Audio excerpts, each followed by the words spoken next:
kau. Tidak, kau ngawang-ngawang apa? Kau ngerti apa? Tidak oleh ngaku. Apa kau? Aku ngalangi ambulans. Ya ini lewat nah. Ini. Jalan ambulans ini terganggu lantaran diiringi mobil di belakangnya hingga sebabkan kemacetan panjang. Beredar video di media sosial yang memperlihatkan cekcok antara sopir ambulans bersama beberapa orang dengan seorang pengendara mobil. Video tersebut diunggah akun TikTok @uhuy_calon_mayat. Dalam video tersebut, mobil ambulans yang sedang membawa pasien emergensi terjebak dalam kemacetan yang panjang. Setelah sopir mobil ambulans itu turun, ternyata di belakangnya terdapat mobil berwarna merah mengiringi ambulans tersebut.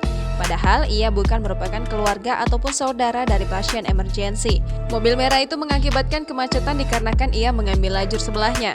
Namun pengendara mobil itu bersitegang karena merasa tak menghalangi jalannya ambulans, walau kenyataannya ia menjadi penyebab terjadinya kemacetan. Mobil aja maju dah. Mobil aja maju nah. Macam tidak. Ah, mobil nak maju kak. Ya mobil nak maju aja lewat ngomong sini. Tak boleh ngereng. Tidak kau. Tidak, kau ngawang-ngawang apa? Kau ngerti apa? Tidak oleh ngaku. Apa kau? Aku ngalangi ambulans. Ya ini lewat nah. Adu mulut pun tak terhindarkan antara sopir ambulans bersama beberapa orang lainnya bersama si pengendara mobil merah tersebut.